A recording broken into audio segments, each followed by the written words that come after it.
Check it out. I got $50,000 right here. And what if I told you there was a way to put it into real estate where 20 years from now, it turned into $4.3 million? Well, for that to happen, all you have to do is figure out how to identify real estate that produces on average a 25% annual ROI. Well, guess what?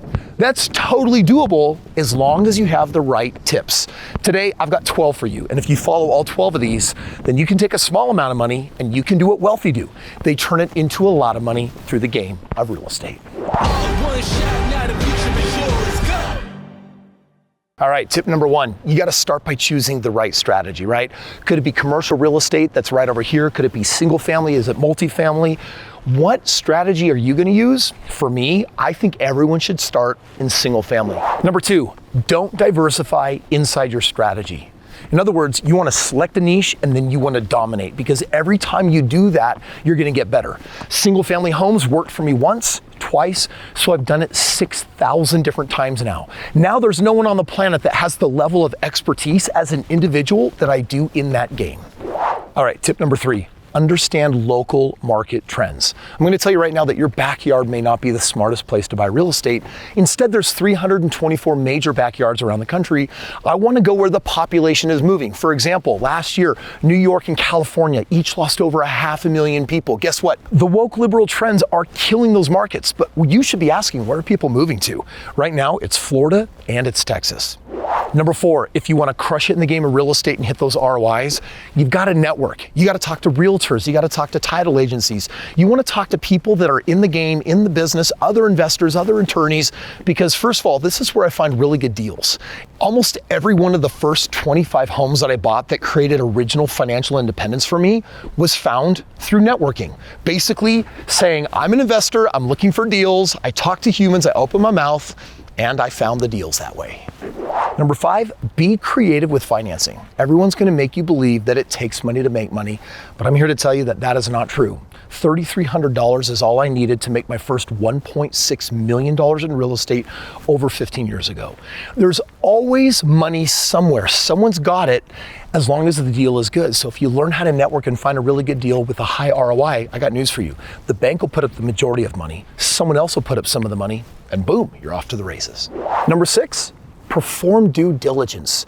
If you're looking at buying a property, you got to hire an inspector to come in there and identify all the problems, because the last thing you want to do on accident is buy a lemon. Never skimp on an inspection.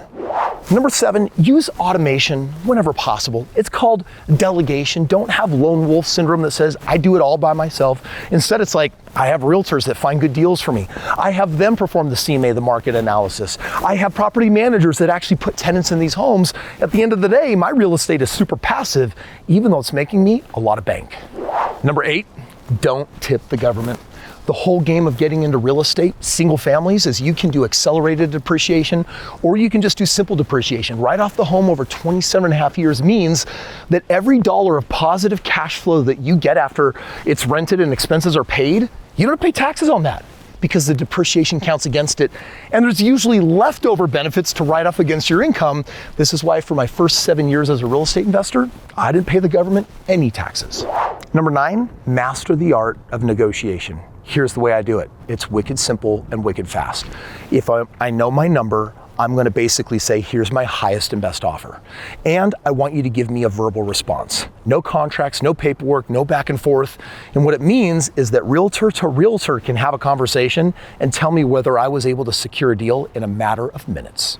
Tip number 10. Kris, what happens if my property goes unrented, it's vacant, or someone destroys it? Well, the 10th tip is to have a SWAN account. It stands for a sleep well at night account. In other words, have some reserves. Whether you own real estate, whether you own a business, it's important to make sure you have something set aside on the side for worst case scenarios. And you know what? It doesn't have to be a lot of money to give you that sleep well at night account feeling.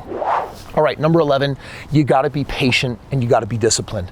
That means that you make a plan, you start buying properties, and then you have to stick with the plan through time. The reason why I say be patient is because you're not gonna get rich overnight in the game of real estate, because it's a growth game. You go to business if you wanna get rich overnight. The game of real estate is waking up in 10 or 20 years and saying, oh my gosh, where did these millions of dollars came from? Well, it came from owning a house like that over there. Maybe not a house that you would live in, something small and basic. My typical strategy is is to buy single family homes. I buy them in the best markets, below the median, entry level, usually brand new. And in that niche, I dominate. And here's my 12th tip of the day for you. Have standards. Would I be buying this? You tell me, would you be a proud owner of this? I wouldn't be. Standards means that you're buying real estate that is nice, it's gonna perform well, the tenants are gonna take care of the property, and you're gonna wake up years from now and say, oh my gosh, this thing appreciated, I got this cash flow, I didn't have to pay taxes on it, I had standards. So check it out. Kris, if I follow all that advice, what would it take for me to get a 25% annual ROI? It's a smart question because $50,000 literally sitting in your retirement accounts, your IRA, your 401k. Did you know that at the 30-year average over the next 20 years, that account is basically going to triple? That means $50,000 turns into $160,000. But if you put it into real estate earning these kind of ROIs, $50,000 turns into $4.3 million.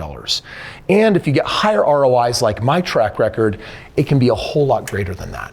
Well, that's a service that I provide for some of my loyal fans and followers that watch my thousands of videos and basically get to the point where they say, Kris, you have a track record on literally over $2 billion worth of real estate. I've got money sitting in a retirement account. I am not impressed with how it's growing. What would happen if we put it into real estate? Click the link below, get with my team. Let me show you what partnership could look like, where this game could be really passive. You could tap into the highest level of expertise, and together we would crush it in the game of real estate. Click the link below, learn more about partnering. Kris, what is the good, the bad, and the ugly of the game of real estate? Because you have me nearly convinced, but I'm afraid that something's gonna go horribly wrong. Listen, if you wanna know all my war stories, if you wanna know all the things that have gone wrong, click right here. Let me tell you the reality of investing in real estate and what you do to mitigate it.